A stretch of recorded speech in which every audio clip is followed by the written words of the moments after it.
యోగాతో బరువు తగ్గటం సులభం కేవలం 21 రోజుల్లో.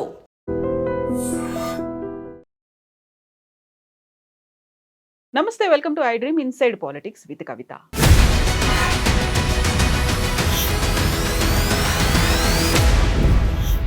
మ్యాచ్ ఫిక్సింగ్ జరిగింది. ఇంటర్నల్ అండర్స్టాండింగ్ అనేది హరీష్ రావుకి సీఎం రేవంత్ రెడ్డితో ఉంది కాబట్టే ఆయన మీద కేసులేమీ లేవు అనే మాట బీఆర్ఎస్ నుంచి బయటకు వచ్చినటువంటి కవిత పదే పదే చెప్తూ ఉన్నారు.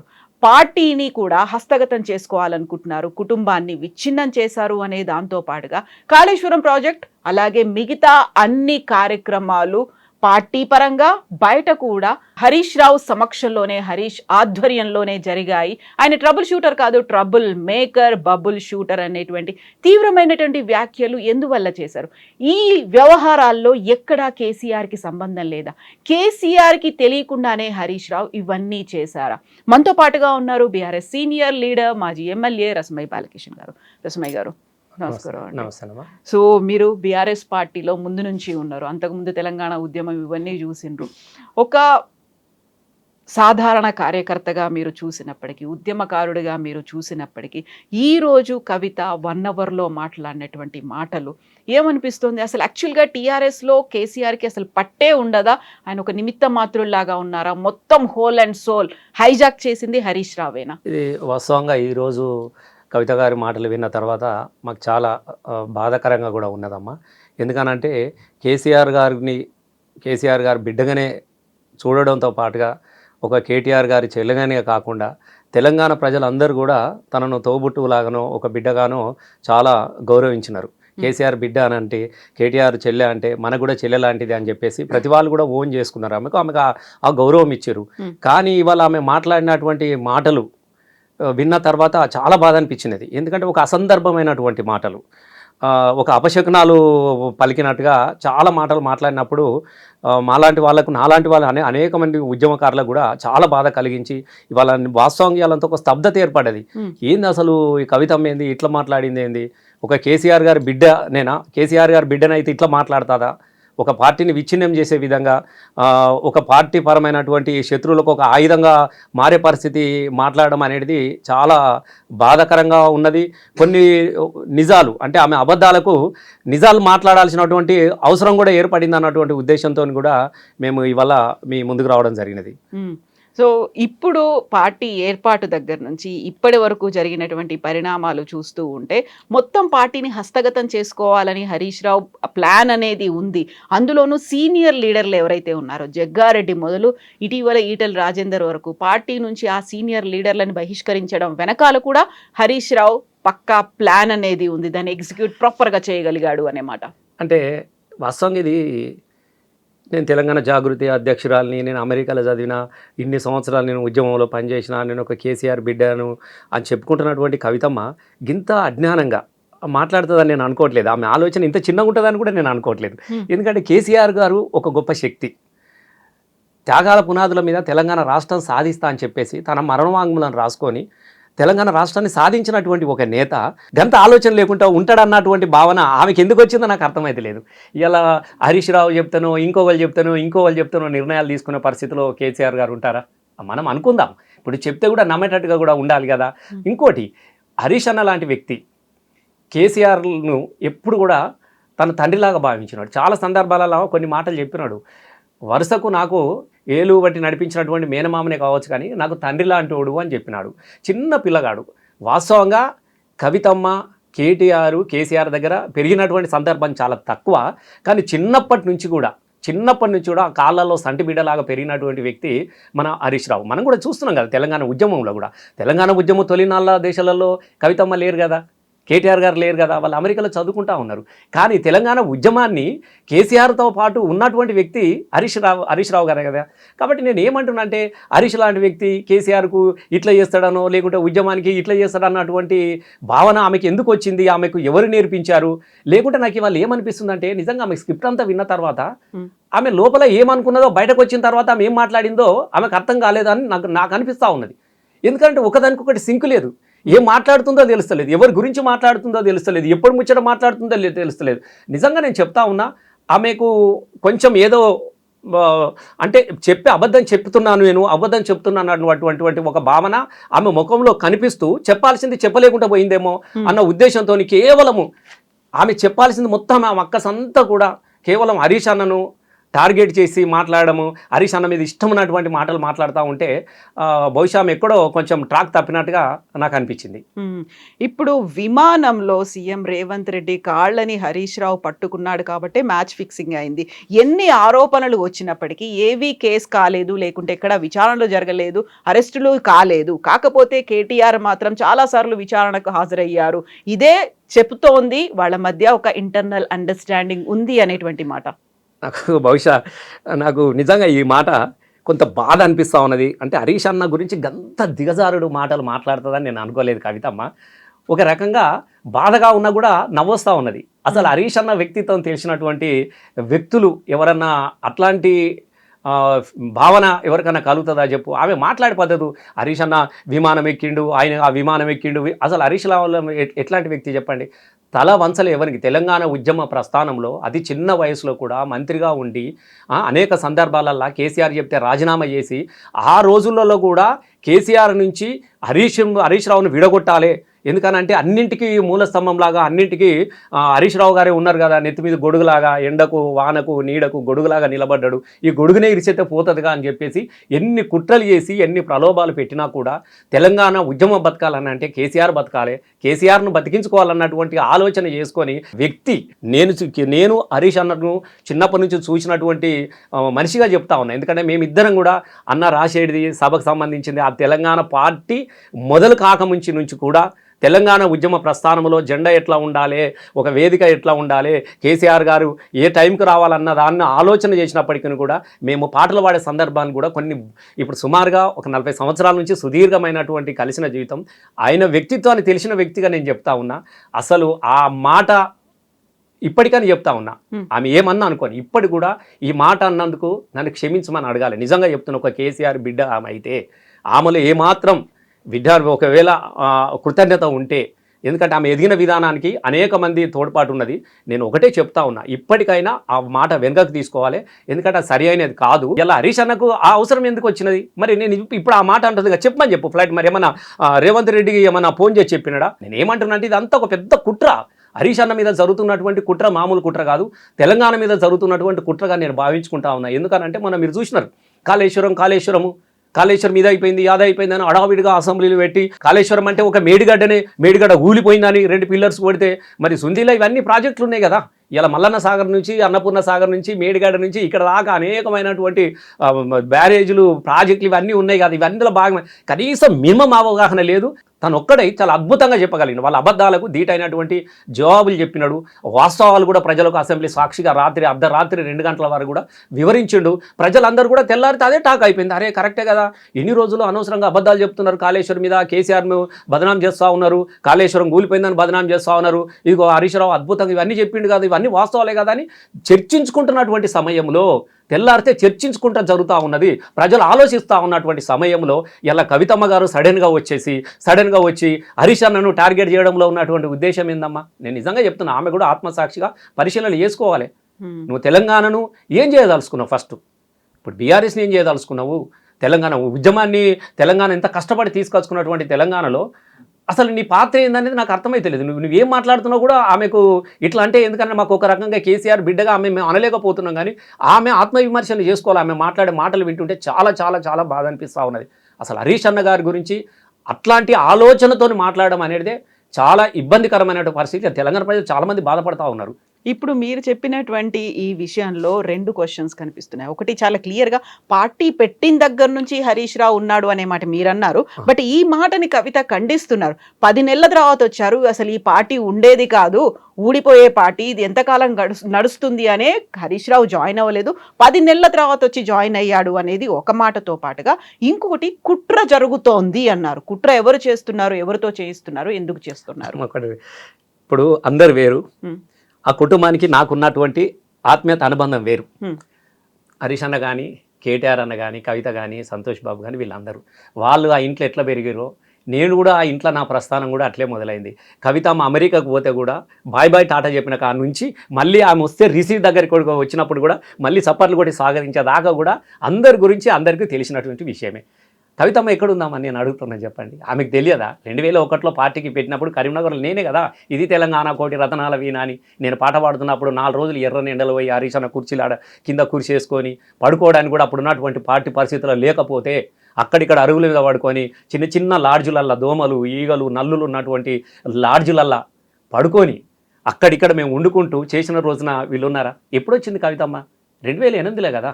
2008లో అమ్మా. 2000 ఆల్రెడీ అప్పటికీ ఒకసారి కేంద్ర ప్రభుత్వంలో మనము గెలిచినాము, పార్టీ పెట్టిన తర్వాత మనం ఎమ్మెల్యేలో గెలిచినాము, మనం అధికార పార్టీలో తెలంగాణ రాష్ట్రం కోసం భాగస్వామ్యంలో అయినాము. అప్పటికి మనకు అధికారం వచ్చింది, సారు కేంద్ర మంత్రి అయిన తర్వాత కదా కవితమ్మ వచ్చినది. ఓహో మనం ప్రభుత్వం ఏర్పడ్డది మనం అన్నప్పుడు కదా ఆమె వచ్చినది. కాబట్టి ఇప్పుడు హరీష్ అన్న లేడు అనడానికి నువ్వు ఉంటే కదా నీకు తెలిసేది. మేము ఒకటే అడుగుతాం, నువ్వు ఉంటే నీకు తెలిసేది హరీష్ అన్న ఏమన్నాడు ఏమన్నాడు అని. అన్ని ఊహాజనితంగా ఆమెనే ఊహించుకొని ఏదో బట్టగాల్సి మీద పడేద్దాం బదనాం చేద్దామని అంటే చెప్తుంటే అబద్ధాలన్నీ నిజాలు అయిపోవు కదా. మేము ఉన్నాం. ఆమె అంటున్నది కదా డిప్యూటీ స్పీకర్గా రాజీనామా చేసినప్పుడు ఎంబడి మేమే కదా ఉన్నది. ఈ పాటలు సారు ఆర్టీసీ దానిలో గెస్ట్ హౌస్లో ఉన్నప్పుడు మేమే కదా పాటలు రాసి అవన్నీ పాడినప్పుడు వీళ్ళెవరు లేరు కదా, కవితమ్మ లేదు కదా. నువ్వు లేనామె పట్టుకొని ఉన్నట్టుగా మాట్లాడడం అనేదే చాలామంది నవ్వుకుంటా ఉన్నారు. నేనేమంటున్నా ఆమె మాటలు వింటి నవ్వుకుంటా ఉన్నారు. కాబట్టి ముఖ్యంగా హరీష్ అన్న వేరు గురించి ఇంకొకటి చెప్పాల్సినటువంటి అవసరమే లేదమ్మా. ఆయన లేని వేదిక ఉన్నదా? ఆయన లేని సభ ఒక్కటి చెప్పండి. 14 సంవత్సరాల సుదీర్ఘ పోరాటంలో కేసీఆర్ గారు హరీష్ రావు లేకుండా జరిగినటువంటి ఒక సభ చెప్పండి, ఒక్క సభ. కాబట్టి అది ఎట్లా వాస్తవాలు అవుతాయి చెప్పండి. ఆయన ఇప్పుడే కాదు కదా, చిన్నప్పటి నుంచి ఆయన యవ్వనము ఆయన జీవితము మొత్తం చదువును సర్వస్వాన్ని త్యాగం చేసి పార్టీకి కేసీఆర్ ఎంబడి నిలబడ్డ వ్యక్తి కదా. ఆయన టీడీపీలో ఉన్నప్పుడు కూడా అంతా కూడా అన్ననే చూసుకునేటోడు కదా. మళ్ళీ తెలంగాణ ఉద్యమంలో వచ్చిన తర్వాత కూడా అంతా హరీష్ అన్ననే ట్రావెలింగ్ కదా. కాబట్టి ఇప్పుడు ఆమె మాటలు తెలియక అజ్ఞానంతో మాట్లాడుతున్నటువంటి మాటలుగా నేను భావించుకుంటా ఉన్నా. లేదు అని అంటే నాకు ఒక్కటి మాత్రం తెలుస్తుందమ్మా, ఇవాళ ఆమె మాట్లాడిన మాటలు అన్నీ వింటా ఉంటే పక్కా ఆమెకు స్క్రిప్ట్ రాసి ఇచ్చిరమ్మా, మీరు ఇది మాట్లాడాలి ఇదే మాట్లాడాలి.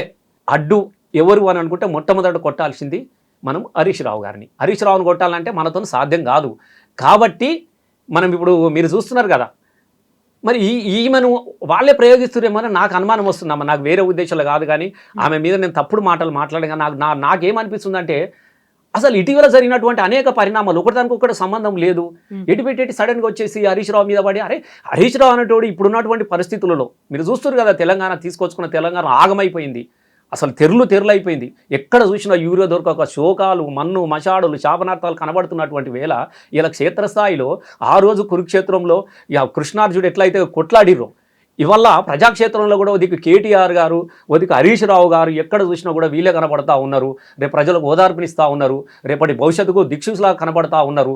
ఈ పార్టీ మళ్ళీ లేస్తుంది, మళ్ళీ వస్తుంది. ఎందుకంటే ఎటు చూసినా కేసీఆర్ మళ్ళీ కావాలి కేసీఆర్ బాగుండే గప్పుడే బాగుండే అనేది మొత్తం ఉయ్యాల పాటలాగా మారిపోయిపోతున్నటువంటి సందర్భంలో మొట్టమొదటి ఎవరికి కేటీఆర్ అయితే కేసీఆర్ కొడుకు, ఆయన వర్కింగ్ ప్రెసిడెంట్. కానీ ముందు అడ్డు ఎవరిని మనం చేయాలని టార్గెట్ చేయాలన్న భావనలో హరీష్ రావుని చేసుకుంటున్నప్పుడు వాళ్ళతో అయితే లేదు. కాబట్టి నాకు ఈమె ద్వారా ఇక మరి ఏందైందో నాకైతే తెలియదు కానీ ఆమె వ్యవహారంలో చాలా మార్పు వచ్చినది, ఆమె మాటల్లో చాలా మార్పు వచ్చినది. నేను అనుకుంటున్నాను మరి అట్లా మరి లేకుంటే నువ్వు ఫ్లైట్లు వెళ్ళి నువ్వు ఇట్లా పట్టుకున్నావు ఎవరికి వెళ్తా చెప్పు ఫ్లైట్. అయితే 20 ఏళ్ల నుంచి నేను రాజకీయాల్లో ఉన్నాను, బీఆర్ఎస్ పార్టీ నాది అని చెప్తున్నటువంటి కవిత ఇంకెవరో ఇచ్చినటువంటి స్క్రిప్ట్ ని చదువుతారా? మరి నేను గదే అనుకుంటున్నాను కదా. ఇన్ని రోజుల నుంచి నువ్వు అనుభవం ఉన్నది, ఇప్పుడున్నటువంటి పరిస్థితులు ఏంది, ఇప్పుడున్నటువంటి పార్టీ పరిస్థితులు ఏంది, నువ్వు చేస్తున్నటువంటి వ్యవహారం ఎట్లా ఉన్నది.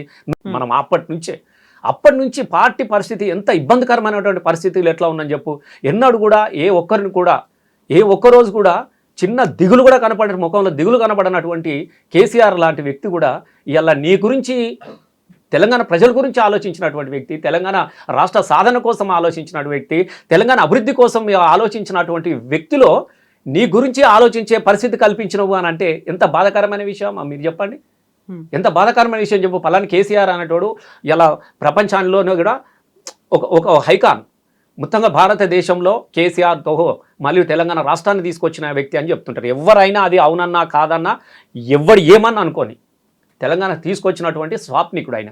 అట్లాంటి అయినటువంటి రక్తాన్ని పంచుకోబెట్టినటువంటి ఒక బిడ్డవు నువ్వు జైలుకి వెళ్ళినప్పుడు ఆ తండ్రి మనోవేదన ఎంత బాధాకరంగా ఉంటుంది చెప్పండి మీరు. ఓహో కేసీఆర్ బిడ్డ అన్నారు, కవితమ్మ అనలే. కేసీఆర్ బిడ్డ ఇట్లా ఈ పని చేసిండ్రు, కేసీఆర్ బిడ్డ ఇట్లా జైల్లో ఉంది అని అనుకున్నప్పుడు ఎంత బాధాకరమైన విషయం చెప్పు. ఎంత మదనపడి ఉంటాడు, ఎంత బాధపడి ఉంటాడు. అరే నా వలన నా తండ్రి బాధ పేరును నేను కొంచెం బదనాం చేసే పరిస్థితి వచ్చింది, నేను ఇట్లా ఉండాలన్నటువంటి ఆలోచన ఎందుకు రాదమ్మా? ఆమె ఒక ఎంపీగా పనిచేసింది, ఎమ్మెల్యేగా పనిచేసింది, తెలంగాణ జాగృతి సాహిత్యము సంస్కృతికి నేను కేరాఫ్గా నిలబడ్డా అన్నటువంటి వ్యక్తి ఎందుకు ఆలోచించలేకపోయింది? నువ్వు తప్పు చేసినావా, రాంగ్ చేసినావా, ఏం చేసినావా అనేది అనవసరం విషయం. నీ మీద ఒక నేర ఆరోపణ వచ్చినాయి, నువ్వు తిహార్ జైలుకి వెళ్ళినప్పుడు. తిహార్ జైలు అని అనేది ఒక భయంకరమైనటువంటి నేరస్తుల కరడిగట్టినటువంటి జైలు అది. అట్లాంటి జైలుకి ఒక ఉద్యమ నేత బిడ్డ పోయినప్పుడు నువ్వు అరే ఏదో జరిగింది, నేను తప్పు చేయకుండా కూడా నాకు ఈ తలవంపులు తీసుకొచ్చింది, పేరు వచ్చింది, నేను మంచిగా ఉండాలి, నా నడక ఇది కాదు అని చెప్పేసి నీ ఆలోచన ఎందుకు మొదలు కాలే? కాకపోతే అక్కడే కదా వచ్చింది, తను జైల్లో ఉన్నప్పుడే బీఆర్ఎస్ ని బీజేపీలో విలీనం చేయాలనేటువంటి చర్చలు వచ్చాయి అనేది ఫస్ట్ కవిత మాట్లాడింది అక్కడే. అక్కడి నుంచి ఎక్కడ ఈ గ్యాప్ అనేది ఉంది అనేది బయటకు తెలిసింది. ఏం మీరు గుర్తుపెట్టుకోండి అమ్మా. ఇప్పుడు నేను ఒకటి అడుగుతా ఉన్నా, మిమ్మల్ని అడగండి. బిడ్డ కోసం నేను పార్టీని విలీనం చేస్తా అన్నటువంటి భావన కేసీఆర్ కలిగిందని నువ్వు అంటున్నావు. సరే అది ఇంపాసిబుల్, అది జరగని విషయం. అట్లా అసలు భారతదేశంలో బీజేపీతో కొట్లాడిన ఏకైక నాయుడు కూడా కేసీఆర్ గారే. అట్లాంటి కేసీఆర్ గారు నీ పార్టీని తీసుకుపోయి నేను కలుపుతా అన్నటువంటి సీన్ కూడా అక్కడ లేదు. అయినా నువ్వు ఊహించుకున్నావేమో, బహుశా నిద్రపోయినప్పుడు ఇట్లా కళ కానీ అప్పుడు భక్త రామదాసు దగ్గరికి వచ్చి రాముడు కళలో వచ్చి మాట్లాడిపోయినట్టుగా నీకు ఏమైనా కళ పడితే పడవచ్చు. నువ్వు దాన్ని తీసుకొచ్చి నువ్వు బయట అన్నప్పుడు కూడా నా కోసం మా నాన్న ఇంత ఆలోచిస్తున్నాడు అన్నప్పుడు అన్న నీ ఆలోచన ఎందుకు రావద్దమ్మా? పార్టీ రాలేదా నీకోసం? ఎందుకు రావాలి మేము జైలుకు? పార్టీ కేటీఆర్ గారు ఎంత ఇబ్బంది పడేవన్నటువంటి పరిస్థితుల్లో రాలేదా? నువ్వు తీసుకుపోతా ఉంటే కన్నీళ్ళు పెట్టలేదా? ఇక్కడ హరీష్ అన్న రాలేదా? పార్టీ అంతా నీ వెనక నడవలేదా? నువ్వు దేనికోసం పోయినావా? స్వతంత్ర పోరాటం చేసి జైల్లో పోయినావా? నీ తప్పైనా ఒప్పైనా అరే మా మా మా మా ఆడబిడ్డ అన్నటువంటి భావనతోని ఇంతమంది నీ వెనకాల నడిచినప్పుడు నీ ఆలోచన ఎంత గొప్పగా ఉండాలి చెప్పండి. అప్పటి నుంచి నువ్వేం చేస్తున్నావు ఆమెకే తెలుస్తలేదు. నాకు అది విచిత్రం అనిపిస్తూ ఉన్నది. మరి ఏమైంది ఆమెకు? ఆమె వెనక ఎవరు ఉన్నారు? నేను 100% చెప్తున్నామ్మా, ఆమెలా లేదు. ఆమెలా లేదు. ఆమె ఆలోచన ఆమెది కాదు. మనిషి మాత్రమే కనబడుతున్నారు. ఇప్పుడు ఏమో చేస్తారు ఏదో చేస్తారు కదా, ఎస్ ఇలా గట్లనే కనబడుతుంది. ఒక మనిషిని డిజైన్ చేసి ఆడ కూర్చుండబెట్టినట్టుగా ఆ కూర్చున్నది మాట్లాడుతూ ఉన్నారు. ఏం మాట్లాడుతుందో ఆమెకు తెలుతలేదు. ఒకరిదొకటి సంబంధం లేదు. అటు ఇటు తిరగాలి హరీష్ అన్న, భూమి సూర్యుని చుట్టూ తిరిగినట్టు అటు ఇటు తిరగాలి, హరీష్ అన్న చుట్టూ తిరగాలి, హరీష్ అన్న చుట్టూ తిరగాలి. ఇంకొక కీలకమైనటువంటి వ్యాఖ్య, కేసీఆర్ ఆరోగ్యం గురించి చెప్పాలి అంటూ రామన్న నాన్న గురించి ఆలోచించు, నాన్నని చూడు, నేను ఇప్పుడు అలర్ట్ చేస్తున్నాను, జాగ్రత్తగా ఉండండి అనేటువంటి మాట కూడా. కుటుంబాన్ని విచ్ఛిన్నం చేశారు, ఇప్పుడు నాకు అమ్మని దూరం చేశారు, నాన్నతో ఉంటాను. చివరిలో తను కంక్లూడింగ్ లో కూడా చెప్పడం కూడా జై తెలంగాణ జై కేసీఆర్ అనేటువంటి మాటే చెప్పాను. మేము గంత అమాయకంగా లేదమ్మా సమాజం. నేను చెప్తా ఉన్నా, రామన్న నాన్నను బాగా చూసుకో అంటే నాన్న గురించి నీకు ఆలోచన ఉంటే నువ్వు ఇట్లా ప్రవర్తిస్తావా? నేను అడుగుతా ఉన్నా. నాన్న గురించి, నాన్న క్షేమంగా ఉండాలి, నాన్న మంచిగా సంతోషంగా ఉండాలి, నాన్నలో ఎలాంటి ఇబ్బంది నేను చూడొద్దు అని అనుకుంటే కేసీఆర్ బిడ్డగా నువ్వు ఇలా మాట్లాడొచ్చునా? నేను అడుగుతా ఉన్నా. నువ్వు మళ్ళీ ఇక్కడికి వచ్చేసి అన్నం చూసుకో, అమ్మని దూరం చూసుకో. ఎవరు దూరం? నువ్వే దూరం చేసుకుంటున్నావు. అందరినీ నువ్వే దూరం చూసుకున్నావు. నీ చేష్టలతో దూరం చేసుకుంటున్నావు. నీకు ఏం ఆశ ఉందో నాకు తెలియదు, నీ ఏం ఆకాంక్ష ఉందో తెలియదు, నీ ఏ కీర్తి కోసం ఈ మాటలు మాట్లాడుతున్నావు మాకు తెలియదు. కానీ ఇలా నువ్వు దూరం చేసుకుంటున్నావు కదా. నిజంగానే ఉంటే వచ్చినావమ్మా, అయిపోయింది, ఉండు, ఇంట్లో ఉండు. పోయి వచ్చినావు కదా, ఏడిగిపోతున్నా అంటున్నా. మళ్ళా ఎప్పుడు పిలుస్తారో కూడా తెలియదు, నిన్ను ఎప్పుడు ఏం జరుగుతుందో కూడా తెలియదు. మంచిగా ఉండమ్మా, అమ్మ నాన్నతో మంచిగా ఉండు, సంతోషంగా ఉండు, రోజు ఆడ ఉండు. పాపం ఎవరిని సంతోషంగా ఉండనిత్తం చెప్పండి. ఇప్పుడు వదికు కేటీఆర్ అన్న ఇవాళ ఉన్నటువంటి పరిస్థితుల్లో రోజు పాపం ఆయన తిరిగాడు. ఉదకు మహబూబ్ నగర్ ఒక అట ఇటు రోజు మీటింగులు వచ్చేటోళ్ళు పోయేటోళ్ళతో వాళ్ళ పరిస్థితి వాళ్ళకున్నది. పెద్ద ఆయననేమో పాపం ఇప్పుడు ఎందుకు ఇబ్బంది పెట్టాలి అని చెప్పేసి ఆయన ఆలోచన అక్కడ ఉన్నాడు. హరీష్ అన్న ఒక దిగ తిరుగుతూ ఉన్నారు. ఇవాళ ఏంది అంటున్నాను నేను, మేము ఆడుతున్నాం. నిజంగా వాళ్ళ క్షేమాన్ని కోరుకుంటుంది అయితే నిజంగా వాళ్ళు మంచిగా ఉండాలని ఒక ఆడబిడ్డ గుర్తుపెట్టుకోండి అమ్మా. అన్నా నాకేం ఇవ్వకపోయినా పర్లే కానీ నువ్వు శుభంగా ఉన్నా అన్న అని చెప్పేసి జీవనార్థి పెడతారమ్మా. పండుగ అయినా పబ్బమైనా ఆడబిడ్డలను ఇక్కడే తను కూడా ఇంకొక మాట కూడా అన్నారు కదా, ఇంతకింత అనుభవిస్తారు అనేటువంటి మాట. ఎవరు అనుభవిస్తలేరు, ఆమెనే అనుభవిస్తున్నది. ఇప్పుడు కాదు, భవిష్యత్తు ఆమెనే అనుభవిస్తుంది కూడా. నేను ఇప్పుడు కూడా చెప్తున్నా, ఇంతకింత అనుభవించండి పార్టీ కాదు, ఇంతకింత తన్నుకొని వచ్చి రేపు మళ్ళీ కేసీఆర్ గారు ముఖ్యమంత్రి అవుతాడు. మళ్ళీ గుర్తుపెట్టుకోండి, రేపు కేటీఆర్ అన్న కానీ హరీష్ అన్న కానీ మాలాంటి వాళ్ళు అనేక మంది మళ్ళీ అసెంబ్లీలోకి వస్తాం. ఏ తెలంగాణ రాష్ట్రం కోసమైతే అనేక మంది త్యాగాలు చేసి తెలంగాణ రాష్ట్రం తీసుకొచ్చుకున్నామో ఆ త్యాగాలు ఫలించే విధంగా నెక్స్ట్ మళ్ళీ వస్తుంది. ప్రజలంతా కూడా ఆలోచిస్తారు. కానీ ఆమె భవిష్యత్తును ఆమెనే ఇలా ఎవరిది వాళ్ళు తవ్వుకుంటా అంటే ఎవరేం చేయలేరు. ఇవాళ ఆమె భవిష్యత్తు లేకుంటే ఆమె చేసుకుంటా ఉన్నది. నేను నిజంగా చెప్తా ఉన్నా, నిన్న సస్పెండ్ వచ్చిన తర్వాత కూడా ఎందుకులే ఉంటుందేమో 4 రోజులు ఉండి, ఎందుకు నాకు కరెక్టే తెలుసో తెలియకో చిన్న మిస్టేక్ జరిగింది, నేను అట్లా అనాల్సింది కాదు వీళ్ళను అని చెప్పి అంటదేమో అని మనం అనుకున్నాం. మళ్ళీ ఉరికొచ్చి ఈ శాతాడంతా సాధనే పడితే వీళ్ళు వాళ్ళతో ఉన్నారు, వీళ్ళు వీళ్ళతో ఉన్నారు, వీళ్ళు ఇక్కడతో ఉన్నారు, అందరూ ఇలా ఎవరితో ఎక్కడ ఉన్నారో గంత అమాయకుల జనాలు. ఎవరిని మాట్లాడిపిస్తారో తెలుస్తలేదా? మీరే చెప్పండి. ఇప్పుడు కేసీఆర్ చుట్టూ ఉన్నటువంటి దయ్యాలు, ఒకటి హరీష్ రావు, ఒకటి సంతోష్ రావు, ఇద్దరేనా? ఆ ఇద్దరే తిరుగుతున్నారా మొత్తం? అసలు కేసీఆర్ని కనిపించకుండా, బయటికి రాకుండా, మాట్లాడనివ్వకుండా? ఇప్పుడు వాళ్ళిద్దరే అని కాదు, నేను చూసినప్పటి నుంచి మీరు కూడా తెలంగాణ ఉద్యమంలో జర్నలిస్ట్గా మీరు కూడా చూసినారు, అనేక సభల దగ్గర మీరు కూడా వచ్చారు. అసలు వాళ్ళిద్దరు లేని కేసీఆర్ ఎన్నడన్నా ఉన్నాడని నేను కేసీఆర్ దగ్గరికి వాళ్ళు కొత్తగా రాలే. ఈమె కొత్తగా వచ్చింది, అమెరికాకు పోయి చదువుకొని వచ్చి ఈమె కొత్తగా కనబడతా ఉన్నది. కానీ వీళ్ళే కదా మొదటి నుంచి కూడా. ఇప్పుడు ప్రతి సభ దగ్గర ఆయన ఉన్నాడు. సంతోష్ లేని రోజు మీరు చెప్పండి. నిజంగా చెబుతా ఉన్నా, సరే ఎవరేమన్నా అనుకోరి, ఎప్పుడు కానీ ఆస్తులు కిరీటాలు లక్షాధికారైన లవణం అన్నమే కానీ మెరుగు బంగారంబు మింగపోడు. మీరు గుర్తుపెట్టుకోండి. ఎన్ని లక్షల కోట్లు ఉన్నా కూడా మనిషి ఆయుష్ అయితే పెరిగిపోదు కదా. ఏముంది 100 సంవత్సరాలు ఇదేమో తింటారమ్మ బంగారం నోట్లు. కానీ సంతోష్ బాబు కూడా పొద్దుగాల సారు లేవక ముందు వచ్చి ఇంటికాడ ఉంటే, చిన్న పిల్లగానప్పటి నుంచి చూస్తున్నా సంతోష్ బాబుని. నేను నిజంగా చెప్తున్నాను అమ్మ, చిన్న పిల్లగానప్పటి నుంచి చూస్తున్నా. సార్ లేవక ముందు వచ్చి చదువుకుంటున్న కాలం నుంచి మళ్ళీ సార్ అర్ధరాత్రి 12:30 గంటల రాత్రి నిద్రపోయే వరకు కూడా కాపలాగా నిలబడ్డటువంటి వ్యక్తి సంతోష్ బాబు. కంటికి రెప్పలాగా కాపాడిండు. మరి నువ్వు బిడ్డవే కదా, మరి నువ్వు ఎందుకు రాలేదమ్మా? వాళ్ళే ఉన్నారా అని హరీష్ అన్న ఎన్నడన్నా సారు పొమ్మన దాకా హరీష్ అన్న కాలు బయట పెట్టిండా సార్ దగ్గర నుంచి? పొద్దుగాలు వచ్చి చెప్పి విని మంచి ఏంది చెడేంది, కష్టకాలంలో తిండికి లేని సందర్భంలో ఉద్యమాన్ని నడిపించిన సందర్భంలో ఏం చేద్దామంటే అది దీనికి పాపం వాళ్ళు ఒక్క రోజన్నా వాళ్ళ సొంత జీవితాన్ని కానీ వాళ్ళ కుటుంబ జీవితాన్ని కానీ అనుభవించారా? మీరు చెప్పండి. నేను అడుగుతున్న సంతోష్ బాబును, ఏ ఒక్క రోజున వాళ్ళ భార్య పిల్లలతో సినిమాకి వెళ్ళిండేమో మీరు అడగండి. నేను అడుగుతా ఉన్నా. పండుగకో పబ్బోలకో పిల్లలుగా ఉంటారు కదా. కాకపోతే 750 కోట్లతో ఒక విల్లా ప్రాజెక్ట్ ని చేపట్టారు. ఒక డిఫాక్టోగా ఒక బినామీగా వ్యవహరిస్తున్నారు. ఆ తర్వాత హరితహారానికి ఒక పోటీగా గ్రీన్ ఇండియా ఛాలెంజ్ అనేది పెట్టి అక్కడ సెలబ్రిటీలని, సినిమా హీరోలని వాళ్ళందరినీ తీసుకొని వచ్చి ఆయన సపరేట్ గా ఒక జీవో కూడా ఇప్పించుకున్నాడు అనేటువంటి మాట. అమ్మ నేను ఒకటి చెప్తా ఉన్నా, ఇవాళ అన్నీ మాట్లాడుతున్నావు కదమ్మా, నువ్వైతే ఎమ్మెల్సీగా ఉన్నావు, నువ్వైతే అదే ఉన్నావు, ఇప్పుడు ఎందుకు మరి అప్పుడు ఏమైనా ఉంటివి? నేను ఏమంటున్నా, సస్పెండ్ అయిన తర్వాత ఎవరైనా మాట్లాడే మాటలు గివే కదంటే, నువ్వు ఇంటి అమ్మేవు కాబట్టి మా సొంత ఆడబిడ్డవు కాబట్టి నువ్వు కూడా అందరిలాగా మాట్లాడతారని మేము అనుకోలే. ఏదో ఒకటి మాట్లాడాలి కాబట్టి అని మాట్లాడే విధానము ఆమె స్థాయి కూడా కాదు. ఆమె మాట్లాడింది. సంతోష్ బాబు నిజంగా అట్లా చేసినప్పుడు సార్ దగ్గర మాట్లాడే చనువు లేదా? నువ్వైతే బిడ్డవే కదా, మేమైతే పోనివ్వట్లేదు కదా, వీళ్ళే అడ్డుకుంటున్నారు కదా. ఇప్పుడు మీరు ఒక్కటి చెప్పండి, ఎవరు పోనిస్తే కవితమ్మ అవుతుందా? నేను అడుగుతా ఉన్నా. ఎవరన్నా కవితమ్మ నువ్వు ఇంట్లోకి రాగానే అంటారా? నీ ఇల్లు నీది కదా, ఈ కడపకు అడిగింది నువ్వు కదా, ఈ కడపకు అడిగింది నువ్వు, పండుగలకు పబ్బాలకు ఆడబిడ్డవు కదా. గన్నిసార్లు మరి రాఖీ కట్టింది కదా సంతోష్ బాబుకు అన్న అని. వాస్తవంగా రామన్న కన్నా కూడా అటాచ్మెంట్ సంతోష్ బాబుకి ఎక్కువ. నేను చూసినా కదా, సంతోష్ బాబుకే వాళ్ళిద్దరు మంచిగా జాలీగా ఉంటారు, ఫ్యామిలీలో కానీ మిగతా కానీ అందరంతా ఉంటారు. ఇవాళ వచ్చేసి నువ్వు సంతోష్ బాబుని విమర్శిస్తున్నావు, వీళ్ళని విమర్శించడం కాదా నీకు తెలియదు. నేను ఆపేటోళ్ళు ఎవరమ్మా? నేను నిజంగా ఒకవేళ ఆపే పరిస్థితి వస్తే ఎందుకు వచ్చింది అనేది కూడా నువ్వు రివ్యూ చేసుకోవాలి కదా. నీ సొంత ఇంటమ్మా. ఏ తండ్రి తల్లిగారింటికి బిడ్డ అత్తగారింటికాడ ఎన్ని తప్పులు చేసినా తల్లిగారింటికి వచ్చినప్పుడు ఎవరైనా ఆలింగనం చేసుకుంటారు, ఆత్మీయతను స్వాగతం పలుకుతారు. అట్లాంటి ఆడబిడ్డవు నీతోని మాట్లాడకపోవడమో, నీతో వద్దులే అనే దాకా వచ్చిందానంటే దానికి ఎవరు కారణం? అసలు అది జరగలేదు.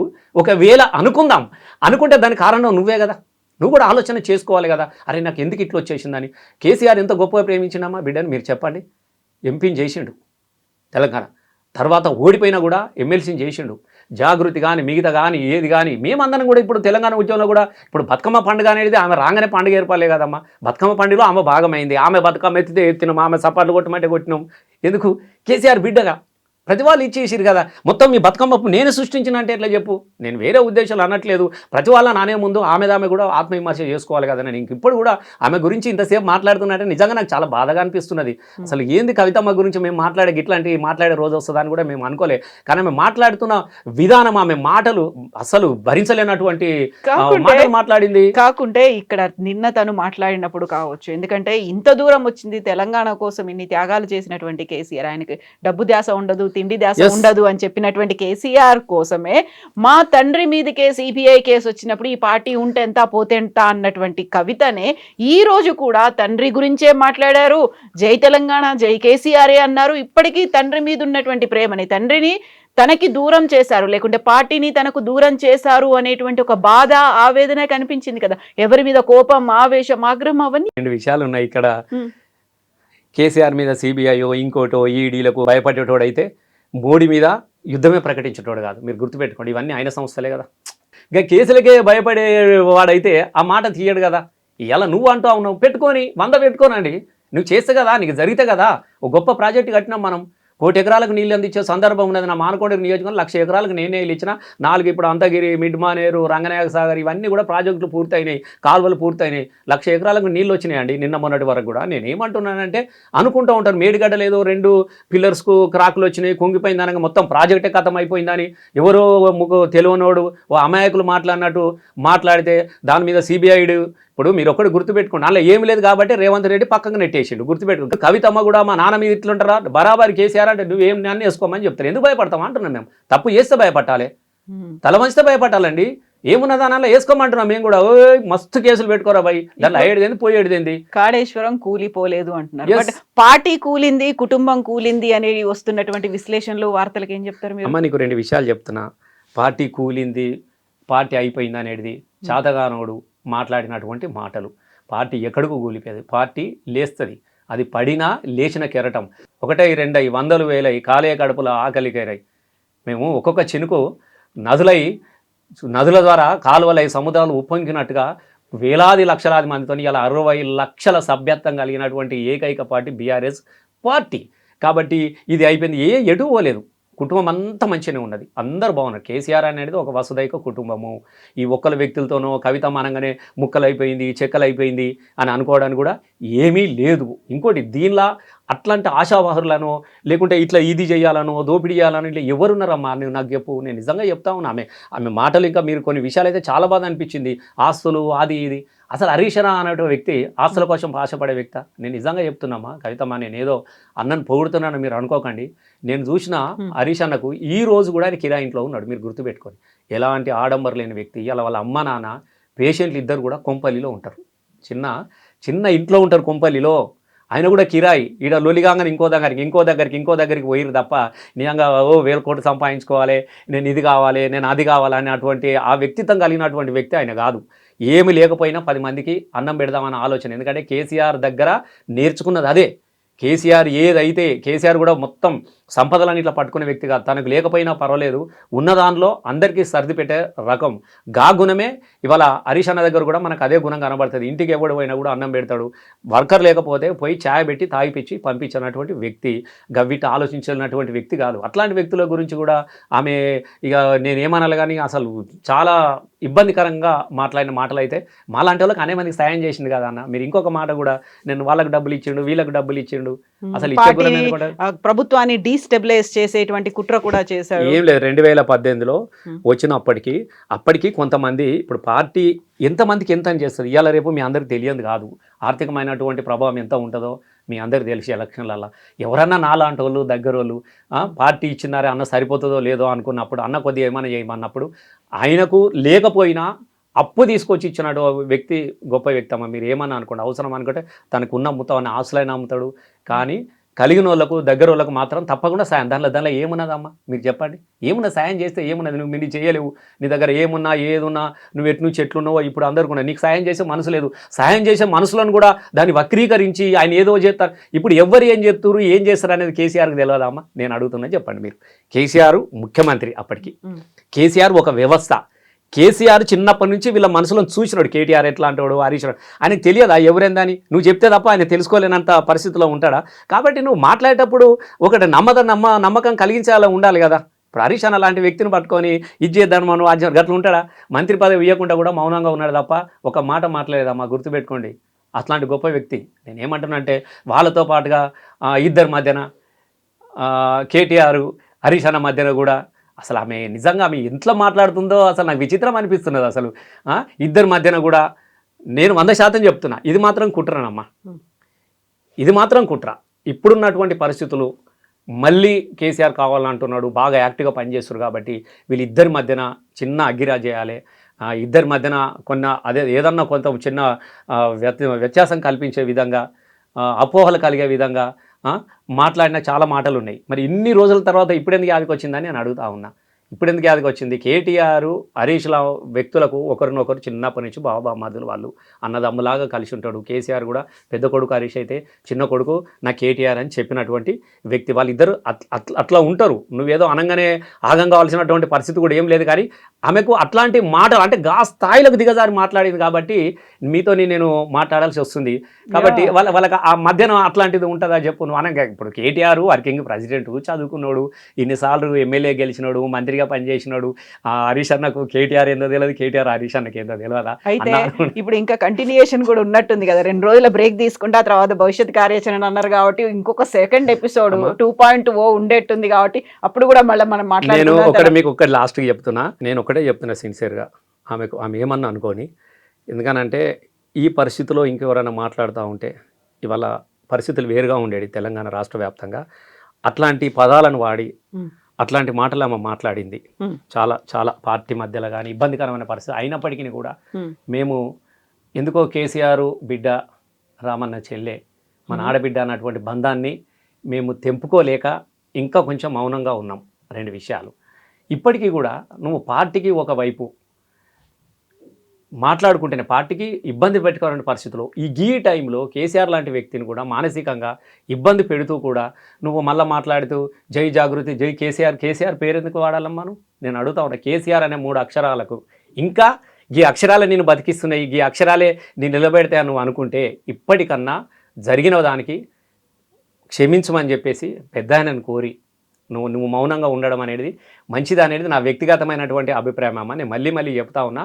ఇప్పుడు ఆమె ఇంకా 2 ఉంటాయి 3 ఉంటాయి అని అంటే అది ఆమెకే నష్టం. ఇంకా ఇంతకని నేను చెప్తున్నాను కదా, ఇప్పుడున్న పరిస్థితులు రేపు కూడా ఉండకపోవచ్చు, ఇంకా రాను. ఎందుకనంటే ఇప్పుడు కూడా ఎవరి కబంధ హస్తాల నుంచి ఈమె మాట్లాడుతూ ఉన్నదో, ఎవరి స్క్రిప్ట్ అయితే ఈమె చదవాలని ప్రయత్నం చేస్తూ ఉన్నదో దయచేసి దాని నుంచి బయట పడమని చెప్తా ఉన్నాం. ఏం తక్కువనమ్మా ఆమెకు? ఆమె కూడా ఎక్కడి నుంచి ఎక్కడి దాకా వచ్చినది నేను చెప్తా ఉన్నాను. కాబట్టి దయచేసి ఒక ఆడబిడ్డగా నన్ను ఎప్పుడు కూడా రసమయన్న అంటే నేను కూడా ఆమెను చెల్లెలాగానే చూసినాం. ఇప్పటికన్నా ఇవన్నీ బంద్ చేయాలని మనస్పూర్వకంగా నేను కోరుకుంటున్నాము. ఎందుకంటే నువ్వు బతుకమ్మతోనే నువ్వు వచ్చినావు. ఈ బతుకమ్మ పండుగ ముంగట మేము కూడా నువ్వు బతుకమ్మ అని మేము అంటున్నాం. మేము కూడా బతుకమ్మ అని అంటున్నాం. ఇప్పటికైనా నీ వైఖరి, నీ ఆలోచనలు మార్చుకొని నువ్వు మౌనంగా ఉంటే తప్పకుండా నీకు మంచి భవిష్యత్తు ఉంటుంది. Yes, Rasamaya garu. Thank you so much, Andy. Thank you. And for more videos, Please subscribe to iDream. Please subscribe to iDream. Please subscribe iDream. And please subscribe to iDream. For more videos, subscribe to iDream. please like, share and subscribe to the channel. Congratulations, iDream. Subscribe to iDream. Subscribe to iDream. So subscribe to iDream Media. iDream team andarki huge congratulations. Please subscribe iDream Media. Please subscribe to iDream. Subscribe iDream. Please subscribe to iDream. iDream అంటే నా కళల ఛానల్ను subscribe చేసుకున్న నోరు తిరుగుతలేదు, మీరైతే గంట గుర్తు కొట్టండి. For more such videos, please subscribe to iDream. Subscribe to iDream. Please subscribe to iDream. Please subscribe iDream Media. Please do subscribe to iDream. Please subscribe to iDream Media. For best entertainment and information, please subscribe iDream. And don't forget to subscribe to iDream.